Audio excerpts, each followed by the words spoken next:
నాన్న. అరే బిడ్డ, ఎలా ఉన్నావురా? నాన్న పెద్ద అయినాక బాగా చదువుకోవాలని ఉంది నాన్న.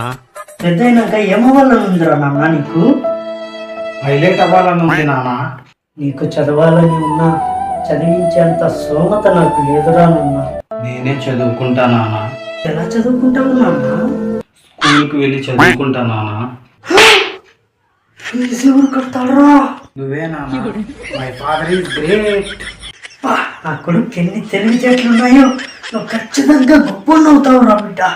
అవుతా నాన్న. నేను పెద్దోడిని అయ్యే లోపు నువ్వు ఉండవు కదా నాన్న. నేనెక్కడికి పోతాను నాన్న? దేవుని దగ్గరికి నాన్న. అరే పిచ్చోడా, నేను ఎందుకురా వెళ్తాను అక్కడికి? అంటే నాన్న అక్కడి నుంచి ఫీజు పంపిస్తావు కదా నాన్న. నాన్న పైన ఏముంది నాన్న? పైన దయ్యాలు భూతాలు ఉన్నాయి. చిన్నపిల్లల్ని పీక్కు తినేస్తాయి. అయితే నేను పైకి వెళ్తానన్నా? వెళ్ళకూడదురా, తినేస్తాయి. అవి నాకు తినకముందని వాటిని నేను తినేస్తాను నాన్న. నువ్వు మనిషివే రాక్షసునివే అలా అంటున్నావు. పుట్టించింది నువ్వే కదా నాన్న, ఇంకే తెలియాలి. పుట్టింది నాకు కాదురా నాయనా, మీ అమ్మకరా. మరి విత్తనం వేసింది నువ్వే కదా నాన్న. ఏరా అన్నా, నీ మాటలు వినగానే చెవు చెమట పడుతుందిరా అన్నా. నీ మాటలు వింటే నిద్ర వస్తుందిరా, ఊపిరి తీసుకునే లోపే నా కథ అయిపోతుందిరా. ఆ మాట తక్కువ, గట్టి దెబ్బ ఎక్కువరా. మా మాట తీయగా ఉంటుంది కానీ చివరికి కారం చూపిస్తుంది. నువ్వు ఏమైందిరా అంటావు, కానీ వినేవాడికి గుండె దడ మొదలవుతుంది. నువ్వు అయ్యో బాస్ అంటావు, పక్కనుండే వాళ్ళు కూడా చూసి భయపడతారా. ఊరి మాటే చాలరా, అడ్డంగా ఉంటేనే అందం. ఊరి మాటే శైలిరా, సున్నితంగా చెప్పి సూటిగా దెబ్బ.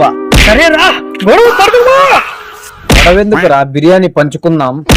బాగుందిరా, మనం చివరికి అన్నదమ్ములమే కదరా. అవునరా, బిల్లు మాత్రం నువ్వే కట్టాలి.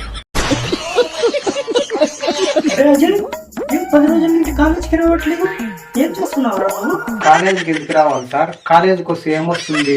కాలేజీకి వస్తే చదువు వస్తుందిరా, తెలివి వస్తుందిరా, మంచిగా ఉద్యోగం వస్తుందిరా. చదువుకుంటేనే తెలివి వస్తుంది, లేకపోతే రాదా? అయితే నాకు తెలివి ఉంది కదా సార్, నాకు ఎంత కావాలంటే అంత తెలివి ఉంది సార్. మీకు కావాలా? ఓరి దేవుడా, భూమి మీద ఇట్లాంటి వాళ్ళు కూడా ఉన్నారా దేవుడా? ఇప్పుడు నువ్వు నేను భూమి మీదే కదా సార్ ఉండేది. దేవుడు ఎక్కడ ఉన్నాడు సార్? నా నెత్తి మీద ఉన్నారా, నా నెత్తి మీద చూసావా? ఇదిగో ఎక్కడ సార్? దేవుడు కనపడలేదు. మీ నెత్తి పైన వెంట్రుకలు ఉన్నాయి సార్. పొద్దున్న దేవుడా, తనకాయ పగిలిపోతాను దేవుడా. మీ తలకాయ ఎందుకు పగిలిపోతాను సార్? మీ తలకాయ ఏమన్నా కొబ్బరి బోండమా సార్ కొడితే పగిలిపోయాకి? నీకు నమస్కారం రా నాయన, పోయి పొద్దున్న నీకు తగిలిచ్చిన వస్తాను. ఏంది మా నాయనకి నమస్కారం పెట్టానాడే? ఇక్కడ ఉండేది నేను కదా, నాకు కదా పెట్టాల్సింది.